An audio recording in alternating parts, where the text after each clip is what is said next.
प्रिय छात्रों एवं छात्राओं, वैशाली गुरु चैनल में आप लोगों का स्वागत है। हम आप लोगों को क्लास 10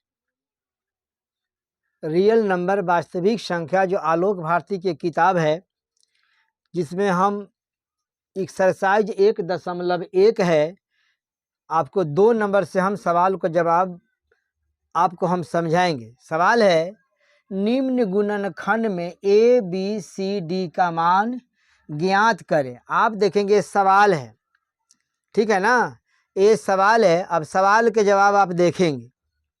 हम सबसे पहले नीचे से शुरू करेंगे बनाना, ठीक है ना, समझ में आ रहा है ना। अब देखेंगे ए 7 से ए डी में हम भाग करेंगे। कैसे करेंगे भाग?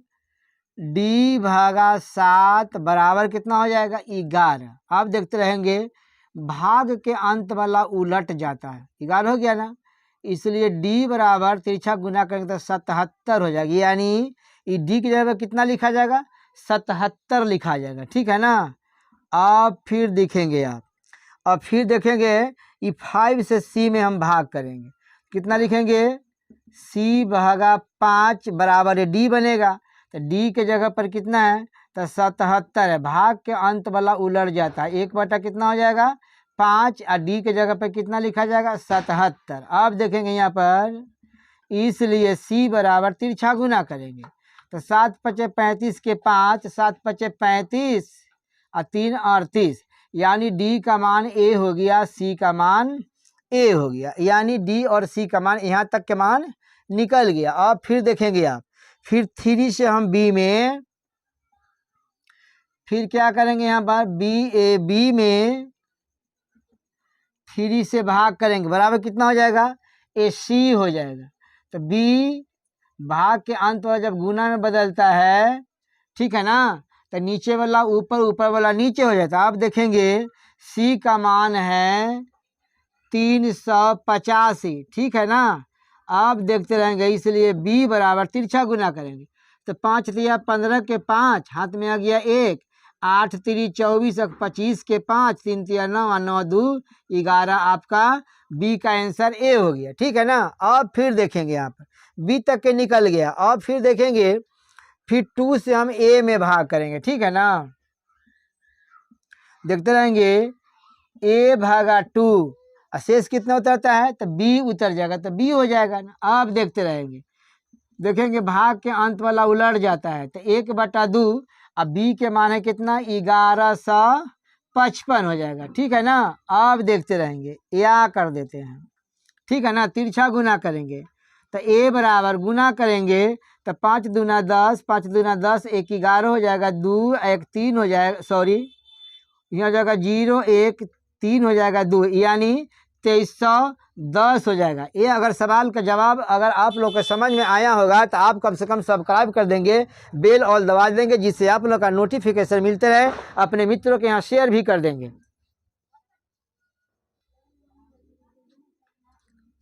अब देखेंगे आप लोग, 3 के सवाल है, तो 3 के सवाल है, घर है, ठीक है ना। अब देखते रहेंगे, ये देखिए इस पर यहाँ देखेंगे खाका खाली है, यानी घर खाली है। ये दोनों घर में क्या आएगा?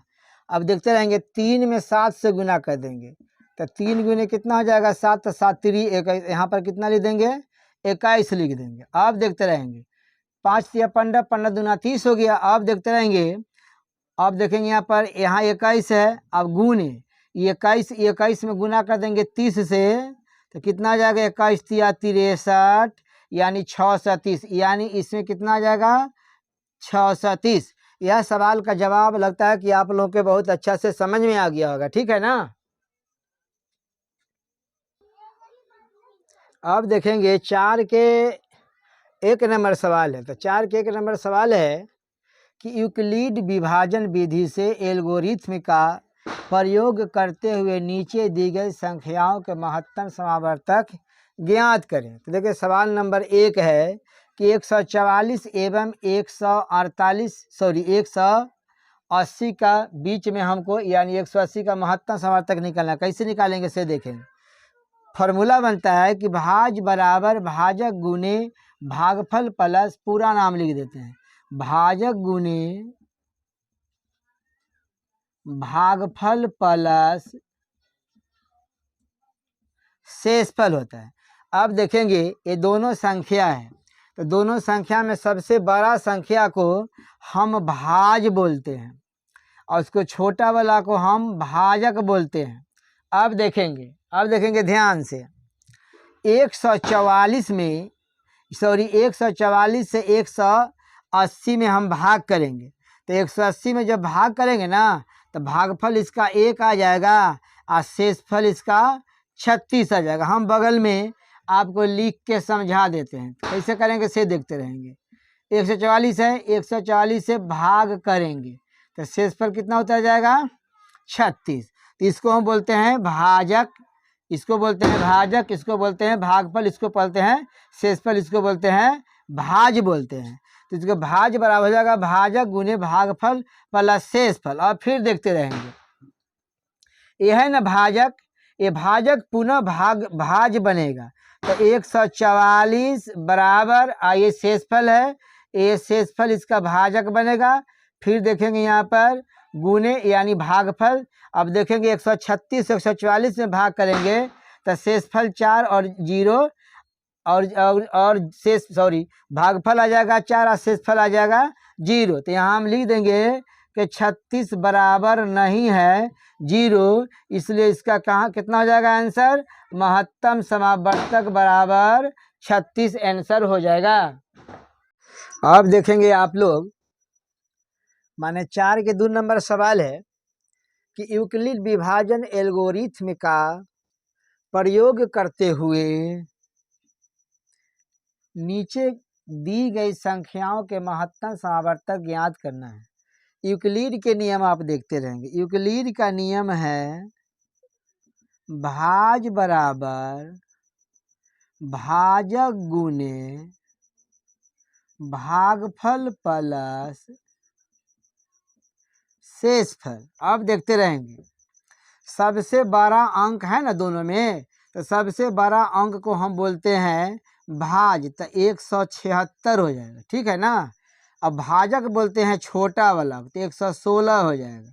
अब भागफल किसको बोलते हैं, देखेंगे गौर से, 216 से 1176 में भाग करेंगे, ठीक है ना। अब देखते रहेंगे 1176 लिख के 216 से भाग कर देंगे, ठीक है ना। अब देखते रहेंगे, हम 5 बार लगाएंगे इसमें, ठीक है ना। 5 बार लगा गए तो हो जाएगा इसको 6 पंचे 30, अब 5 और 3 8 हो जाएगा, 5 दूना 10 हो जाएगा, ठीक है ना। अब देखते रहेंगे, 6 में से 0 जाएगा तो 6 बचेगा, इस 7 यानी 17 में से 8 गया तो 9 बच जाएगा, ठीक है ना। इधर कट कुट हो जाएगा। कितना बार लगाए हैं तो 5। अब देखते रहेंगे, भागफल बोलते हैं इसको, क्या लिखेंगे यहाँ पर 5 प्लस शेषफल है 96, समझ रहे हैं ना। अब देखेंगे फिर ये जो भाजक है नहीं भाजक, ये फिर भाजक बराबर के पहले आएगा, उसको फिर हम नाम रखेंगे भाज, तो 216 बराबर ये जो शेषफल है शेषफल वो भाजक बनता है, तो हो जाएगा यहाँ पर 96 गुने। अब देखेंगे फिर इस 96 से 216 में भाग करेंगे, ठीक है ना। अब देखते रहेंगे 96 है ना, यहाँ 216 उतर जाएगा। अब 96 से 216 में हम भाग करेंगे, लगता है कि 2 बार में भाग लग जाएगा, तो 2 से भाग लगाएंगे तो हो जाएगा 6 दूना 12, 9 दूना 18, 1 19 बन जाएगा, यानी 6 में से 2 चला जाएगा तो 4 बच गया, 11 में से 9 गया तो 9 2 11 यानी कटकुट। अब देखते रहेंगे कटकुट हो जाएगा, ठीक है ना।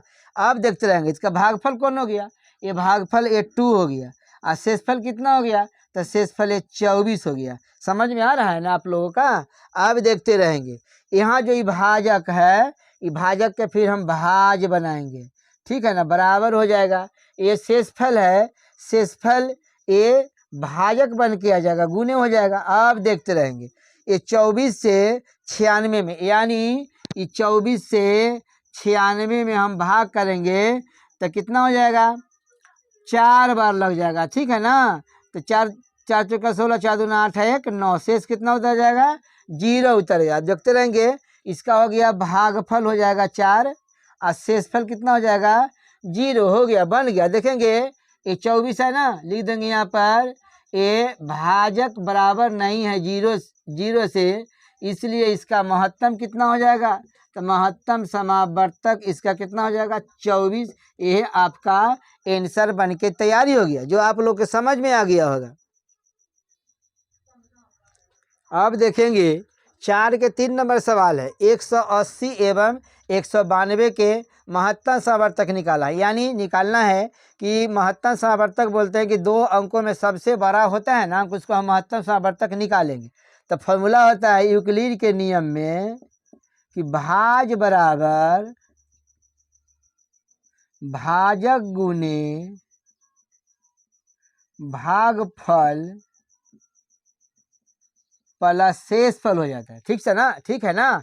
सबसे बड़ा अंक को हम भाज बोलते हैं और छोटा वाला अंक को हम भागफल बोलते हैं, सॉरी भाजक बोलते हैं। अब भागफल देखेंगे किसको बोलेंगे, 180 से 192 में भाग करेंगे। ठीक है ना। जब 180 से 192 में देखते रहेंगे, 192 में 180 से हम भाग करेंगे तो देखते रहेंगे 2 यानी 12 शेष उतर गया। तो भागफल कितना हो गया 1 हो गया, शेषफल कितना हो गया 12 हो गया ना। अब देखेंगे जो यहाँ भाजक है ना, भाजक फिर बराबर के पहले लाएंगे तो ये भाज बन जाएगा, तो 180 हो जाएगा, 180 हो गया। ठीक है ना। और ये जो शेषफल है ये इसका भाजक बनता है। अब देखेंगे भागफल कितना होगा से। ठीक है ना। ये भागफल तो फिर यहाँ 180 में 12 से भाग करेंगे तो 12 एक बार हो जाएगा। ठीक है ना। उतर के यहाँ पर 6 तो 12 × 5 = 60। ठीक है ना, उतर गया ना। अब देखते रहेंगे तो इसका कितना हो जाएगा, भागफल देखेंगे इसका भागफल हो गया 15 और शेषफल हो गया 0। ठीक है ना। अब देखते रहेंगे इसका तो कितना लिखेंगे यहाँ पर 12 बराबर नहीं है 0, इसलिए यहाँ हो जाएगा महत्तम समावर्तक 12 आंसर हो गया। ये लगभग आप लोग के सवाल का जवाब समझ में बहुत अच्छा से आता होगा। अब देखेंगे 4 के 4 नंबर सवाल है। यूक्लिड के नियम पर हम बना के आपको फिर समझाते हैं। तो यूक्लिड का नियम में है भाज बराबर भाजक गुने भागफल और प्लस बनता है शेषफल। तो दोनों में से सबसे बड़ा अंक है 24, तो 24 को हम भाज बोलते हैं और भाजक बोलेंगे 16 के। अब देखते रहेंगे 16 से भाग करेंगे 24 में तो कितना आएगा 1 बार। ठीक है ना। तो भागफल हो जाएगा 1 और शेषफल कितना उतर जाएगा, तो 8 उतर जाएगा। ठीक है ना। अब फिर देखेंगे ये 16 है भाजक, फिर भाजक को हम भाज बनाएंगे तो बराबर के पहले आ जाएगा। और यहाँ शेषफल जो है ना, शेषफल के निकट शेषफल भाजक बनेगा, गुने हो जाएगा। अब देखेंगे 8 से भाग करेंगे इसमें तो 8 दूना 16, 2 बार, तो भागफल आ गया 2 और शेषफल आ जाएगा 0 आ गया ना। अब लिख देंगे यहाँ पर 8 बराबर नहीं है 0, इसलिए इसका महत्तम समावर्तक हो जाएगा 8। ये आपका आंसर बन के तैयारी हो गया। लगभग आप लोग के समझ में आता होगा। अब देखेंगे ये 5 के 1 नंबर सवाल है। सवाल है कि नीचे दी गई संख्याओं का अभाज्य गुणनखंड ज्ञात करें। अब देखते रहेंगे ये 240 है ना। तो 240 को हम गुणनखंड निकालेंगे यानी फैक्टोरियल करेंगे। अंत में जोड़ा अंक है ना, तो जहाँ अंत में जोड़ा अंक रहेंगे वहाँ 2 से भाग लगेगा। ठीक है ना। तो 2 एक मरतबे 2 दूना 4, 0 उतर गया। फिर देखो अंत में जोड़ा अंक है तो फिर 2 से भाग लगेगा तो 6 दूना 12, 0 नीचे उतर गया। फिर देखो अंत में जोड़ा अंक है तो 2 से भाग लगेगा 30 दूना 60। फिर देखेंगे यहाँ पर 0 जोड़ा अंक है तो 15 दूना 30। अब देखते रहेंगे अब 5 में जोड़ेंगे तो 6 होगा ना, तो 6 में 3 से भाग लगेगा तो 3 दूना 6 हो जाएगा ना, सॉरी गलती लिखा गया, 3 × 5 = 15 हो जाएगा। गुना करेंगे 2 × 2 × 2 × 2 × 3 × 5, फिर इसको गुना करेंगे तो 224 हो जाएगा। ठीक है ना। अब फिर हम आपको 2 नंबर के इधर सवाल बना के समझा देते हैं जो समझेंगे आप। तो 2 नंबर के सवाल कितना है 336 है। ठीक है ना। तो 336 के देखेंगे अंत में जोड़ा अंक है, फिर इसमें 2 से भाग लगेगा, इसमें लगाएंगे 2 तो शेष उतर जाएगा 1, तो जगह बैठाएंगे तो 13 हो जाएगा। 6 दूना 12, फिर शेष उतर गया 1, इस जगह बैठाएंगे तो 16 हो जाएगा, तो 8 दूना 16। फिर अंत में जोड़ांक है, इसमें 2 से भाग लगाएंगे, 8 दूना 16, 4 दूना 8। अंत में फिर जोड़ांक है, 2 से भाग लगेगा, 4 दूनी 8, 2 दूना 4। फिर देखेंगे अंत में जोड़ांक है, 21 दूना 42 हो जाएगा। अब इसको जोड़ के देखेंगे, 1 और 2 3 हो गया ना, तो जब इसको जोड़ने से 3 आ गया तो 3 से इसमें भाग लगेगा, तो हो जाएगा 7 3 21। गुना कर देंगे, 2 का 2, 2 दूनी 4, 4 दूनी 8, ठीक है ना, 8 3 24, और 24 में 7 से गुना करेंगे तो फिर आ जाएगा यहाँ पर आपका 336 आ जाएगा। लगभग ये आप लोगों का ये सवाल का जवाब सही से समझ में आ गया होगा। अब देखेंगे ये 5 के 3 नंबर सवाल है, अंत में है ना जोड़ांक। जब जोड़ांक रहता है ना अंत में, तो उसमें 2 से भाग लगाते हैं, तो 4 दूनी 8, 2 दूना 4, 2 दूना 4। फिर देखिएगा अंत में जोड़ांक है, तो फिर 2 से भाग लगाएंगे, 2 दूना 4, 2 एक बार, 2 एक बार। अब देखेंगे, अब मालूम नहीं चलता कि चूंकि अंत में जोड़ांक नहीं है, तब मालूम नहीं कि कितना से इसमें भाग लेगा, नहीं समझ में आता हो तो कम से कम फिर दोनों को जोड़ेंगे, तो 1 2 और 2 4 हो जाएगा, ठीक है ना। तो जोड़ांक नहीं हुआ। अब देखेंगे कितना से इसमें भाग लगता है ऐसे, ठीक है ना। 3 से भाग नहीं लगेगा, 11 से भाग,